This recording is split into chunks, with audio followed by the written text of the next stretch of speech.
Hello, friend, and welcome to Daily Treasure by Sharon Betters, produced by Mark Inc. Ministries. Today's devotional is Guard Your Heart.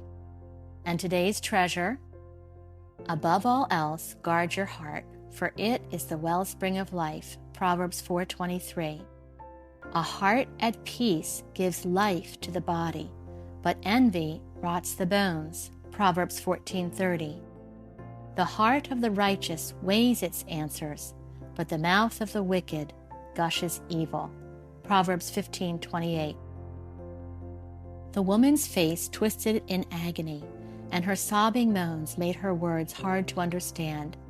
She had just learned that a man she considered a faithful friend was regularly molesting her daughter. What does life-giving encouragement for this woman look like? My friend's son had just told his parents that he was coming out and would soon marry his partner. What does life-giving encouragement look like for this mother? How can she encourage her son? The moody teen brought her sullenness and resentment to church every Sunday. She didn't want to be there, and her parents were mystified as to how to reconnect with her. Is the ultimate goal to get her to like church? What does life-giving encouragement look like for this teen? Most of us know someone experiencing these life crises. We can't fix any of them. If fixing is our goal, then we better give up right now. Yet the Lord calls us to carry one another's burdens and to be life-giving encouragers. What drives your encouragement? What is the ultimate goal for encouragement? Why do you encourage others? Is it out of guilt? Do you resent the endless needs?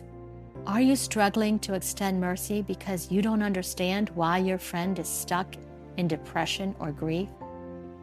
Are you attempting to get your prodigal child back on track? Where do you go with your feelings of despair, anger, disappointment, or your own sense of hopelessness? Someone has said, we do what we be. How be you? In other words, what do you believe, and how is your belief system driving your behavior? Proverbs repeatedly exhorts readers to recognize that actions start in our hearts. In order to be a life giver rather than a life taker, we must guard our hearts, because out of our heart comes life or death, for good or for bad. To guard our heart requires alertness, watching out for enemies that could poison the wellspring of life, disrupting the peace that needs to flow from us to the hurting friend. If you are exasperated or weary in well-doing, perhaps it's time to take an intentional break where you pour over God's truths, asking Him to fill up your encouragement jug and renew your heart to obey His call to life-giving encouragement. Going on to the emotional battlefield with a friend requires preparation, but successful soldiers go into a battlefield with a clear, winnable goal. The goal of life-giving encouragement is not to fix the broken place, but to help turn hearts toward Jesus. God is the fixer. Through biblical encouragement, we become His channels of compassion. If you're struggling with your role as an encourager, give yourself permission to find a quiet place, perhaps by a lake or in a park, or sitting quietly on your porch. Spend time reading Psalm 119, noting the passion of the writer for God's Word and the results of obedience to God's Word: delight, freedom, blessing, and rejoicing.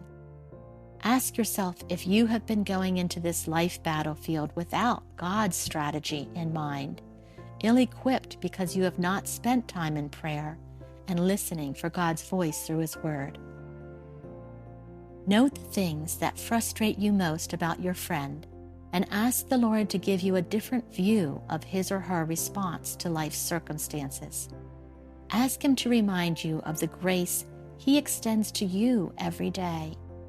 Focus on the different aspects of His character and how each one transforms your understanding of His love for you. Research the stories of others who transparently share their struggles to find purpose and peace in similar circumstances. Visit the Mark Inc. website, where you will find numerous redemption stories that will help you better understand your friend. If she seems stuck in depression or grief, offer to get her more help with a counselor or find a friend who has traveled a similar path who is willing to encourage your friend with her story. Mark Inc. offers an online counseling service. Be sure to check it out at the markinc.org website. O Lord, you know for whom my heart breaks. I don't know how to help, how to make their pathway easier. Please direct my steps through your word. The psalmist says that your word sets his heart free, and obedience to your word is the pathway to joy. Set my heart free with your word in a way that flows over into the life of my loved one. Hey friends, thanks for joining us for today's Daily Treasure podcast, and thank you so much for continuing to help us spread the word about this free devotional designed to equip us to walk by faith no matter where God has placed us. Today I want to share with you another outreach that is designed to help us walk by faith, and especially in some of the most broken places of life, and that's Anchored Virtual. Anchored Virtual is a biblically grounded, clinically informed center for virtual counseling, and I cannot endorse this platform enough. Anchored Virtual gives hope through convenient and confidential virtual counseling with theologically educated and highly trained counselors. You can learn more about Anchored Virtual by going to anchoredvirtual.com. So again, that's anchoredvirtual.com. It is biblical virtual counseling where you can check out the counselors, make an appointment, and meet with your counselor in the comfort of your own home. Again, I'm Sharon Betters, and I'm so glad that we were able to spend a few minutes together, and I look forward to being with you tomorrow.